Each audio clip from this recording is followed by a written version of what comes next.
Good morning, all. Today, in this presentation, I will be talking about various separation techniques. As I have told you in my first video, this is the second part of the same chapter is matter around us. We deal with various mixtures on daily basis. So we should know different separation techniques to separate the component of that particular mixture. Few techniques I have written here. You can see on the screen like filtration, sedimentation, decantation, winnowing, threshing, centrifugation. These techniques you have already done in your lower grades. And in this chapter, I will be talking about few new techniques like distillation, fractional distillation, chromatography, etc. So first, let us try to understand that Sure. What is the purpose? Why are we doing it? Probably because we want to obtain a pure sample, or we want to uh, remove any harmful substance or undesirable substance. Okay, or we want to obtain a useful component. That is why we have to know various separation techniques. Now, to choose a particular separation technique is absolutely dependent upon the property of the substance or the component present in that particular mixture.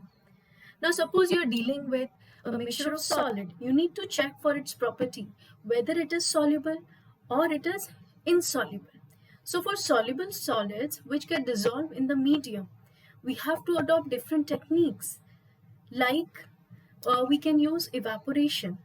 Whereas if we are dealing with insoluble solids, then we have to deal with few other techniques like filtration, sedimentation, decantation, etc. If you're dealing with a mixture that has miscible liquids, I hope you understand these terms well, miscible and immiscible liquids. So miscible liquids are those that get dissolved in water, whereas immiscible do not. So if you are dealing with a mixture that contains the immiscible liquids, you can use a technique called separating funnel. Like if you have to separate a mixture of oil and water, you can put it in the separating funnel and allow it to stand for some time. So oil being immiscible, it will form a separate layer of water. If you're dealing with the two miscible liquids like alcohol and water, you can use distillation technique. Whereas we can also use fractional distillation if we are given a mixture of two or more liquids in the same mixture. Fine. So that is about fractional distillation. Whereas centrifugation can be used like for the separation of cream from milk. We will discuss more about these techniques. So this was an overview of the chapter, overview of this separation techniques. So first technique, as you can see, I have written about evaporation. And I've told you that this technique can be used for soluble solid, or when you have to separate a volatile component from a non-volatile component. So as the figure reflects that there is a tripod stand over which a wire gauze is being kept and a dish is placed over it that contains the mixture of salt and water, and it is being heated with the help of the burner, the same way as represented over the screen. So when you start heating, water will change its state from liquid to gas and it will get evaporated. Okay, and what will be left behind is salt. Second is centrifugation. Now, here in this method, the mixture containing suspended particles is rotated at a very high speed. Now, what happens? The denser particles will definitely settle down at the bottom of the container, whereas the lighter particles will float. This technique can be used to separate cream from milk or probably dirt from clothes, like in washing machine. In washing machine also we um, wash clothes, and we keep the clothes along with water and the detergent, and it is rotated at a high speed, and because of that the particles, dust particles, get separated from it. Okay, so it can also be used for separating butter from curd. All right, and also in diagnostic laboratories for testing blood samples. Then comes using separating funnel. Fine. So here separating funnel technique we are using to separate two immiscible liquids. The figure shows a separating funnel. Now if in this separating funnel I am taking a mixture of water and oil. So oil being lighter, it will form a separate layer over water. And if you open the nozzle from the bottom, then water will get collected in a beaker and oil will remain in the separating funnel. So this way we are separating two immiscible liquids that do not mix with each other.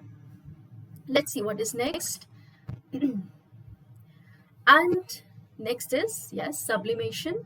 Sublimation is a technique in which if you heat that particular substance, it changes to vapor directly from the solid state. So here, as the diagram shows, you can see again a tripod stand on which a china dish is being kept, and above it there is perforated asbestos sheet over which you are keeping an inverted funnel, and you are blocking the passage of this funnel with the help of cotton plug. Now when you start heating, okay, let's take an example of salt and ammonium chloride. Fine. So if you are given a mixture of salt and ammonium chloride, it is very difficult to separate these two. But if you take it in a china dish and set up something like this, and you start heating, so ammonium chloride will get converted from solid to vapor, and these vapors will rise up and will reach to the top but will not be allowed to escape, and finally will settle down on the sides of the funnel. And because of the lower temperature at the side of the funnel, they will get converted into a solid powdery form, and then you can stretch it from the side of the funnel. This is how in the sublimation method you can just separate salt and ammonium chloride.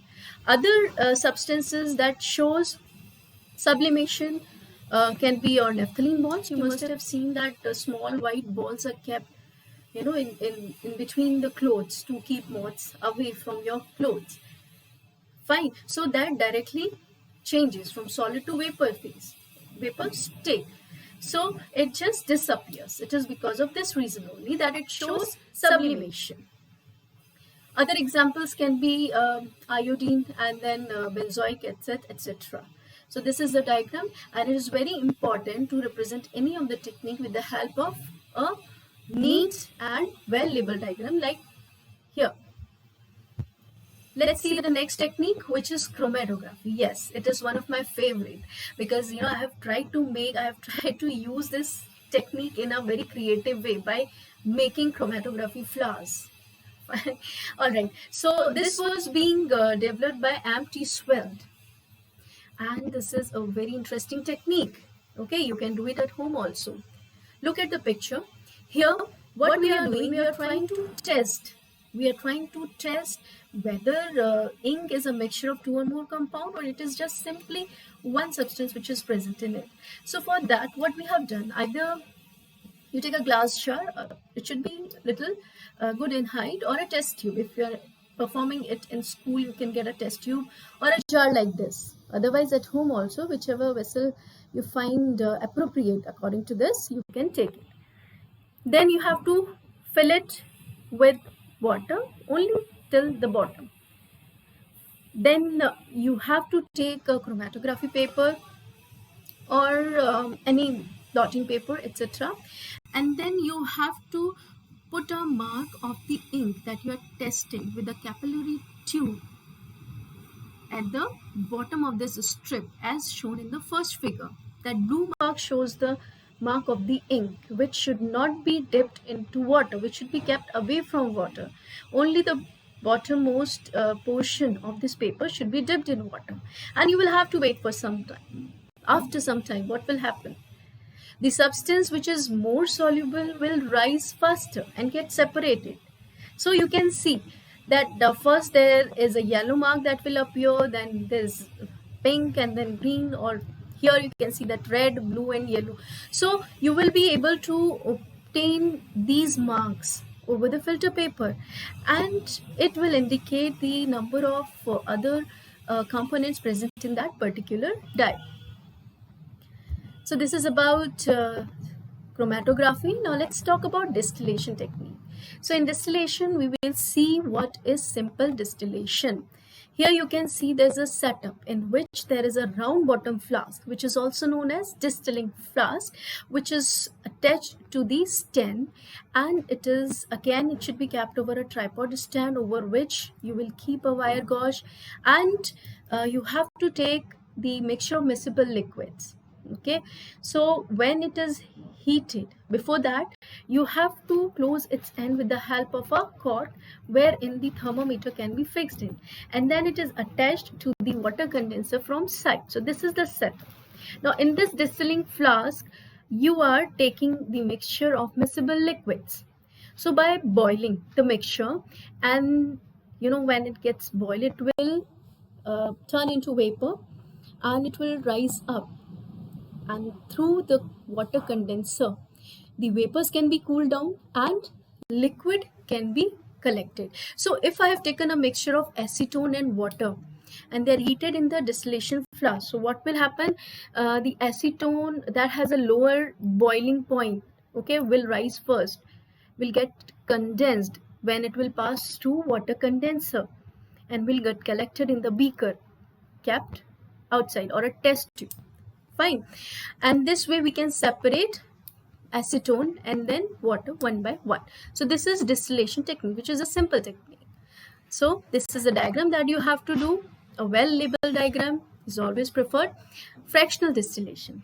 Now let's see. This method is used for separating a mixture of two or more miscible liquids whose difference in boiling point is less. So first of all, you should know that two or more miscible liquids can be present, and then the difference in boiling point is also less. So what is the difference between distillation and fractional distillation?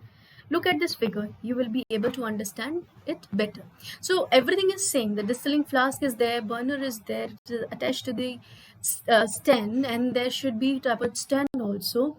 And then when you are fixing it with the water condenser, there is one extra attachment, that is the fractionating column. So this fractionating column is attached to the distilling flask. This is something in addition. Okay, this was not there in simple distillation. तो अब हमने इसमें क्या किया, एक fractionating column और add कर दिया है, that contains beads, glass beads होते हैं उसमें, and that helps to increase the surface area, okay, for the vapors to cool and condense. So when you are heating the mixture in the distilling flask, what will happen?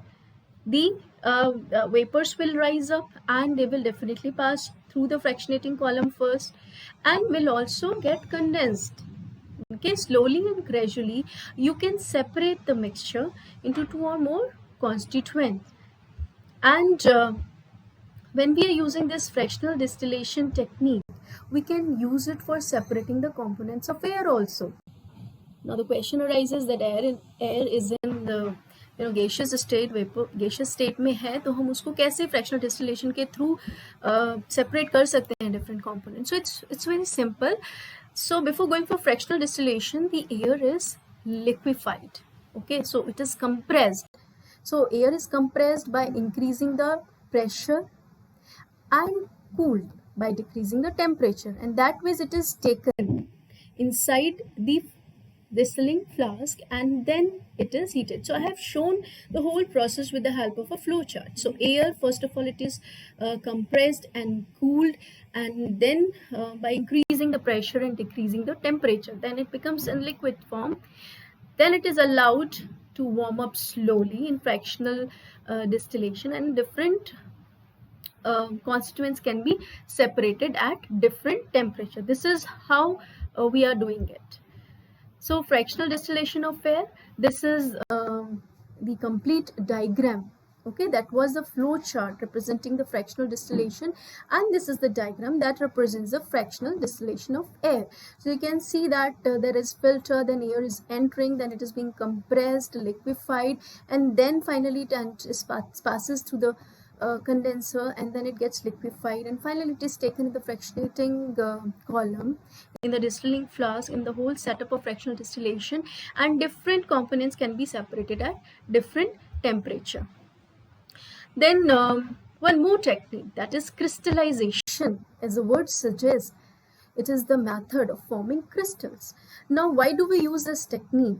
The process of crystallization, or the method of crystallization, can be used to obtain a pure sample. Suppose you are given an impure sample of copper sulfate and you have to convert it into a pure sample. So what you are going to do? First of all, you have to prepare a saturated solution. And I have already told you in my last video how to prepare a saturated solution. Okay, so I'll tell you again. So how you're doing it, you are taking that impure sample and dissolving it in water. Fine. And then you have to heat that mixture until it becomes a saturated solution. Means you will find that little water is evaporated, and you will also see few crystals of copper sulfate coming back to water. So that becomes a saturated solution, wherein the quantity or the solution, the mixture has dissolved maximum amount of solute. Okay, where after which it cannot further dissolve any solute. That is a saturated solution. So we have prepared the saturated solution of copper sulfate. Now what to do? Now you have to cool it down. So when you try to cool it down, the solubility will decrease. We know the relation between the temperature and solubility. So when you are heating, solubility increases. Okay, and when you're cooling down, solubility decreases. So when you are cooling it down, the solubility of copper sulfate will definitely decrease in water, and copper sulfate crystals will be seen. Okay, and that ways we will be able to obtain a pure copper sulfate crystals, and that is why this technique is known as crystallization. Now these are few assignment questions that you can do to have a grip over this topic. Thank you.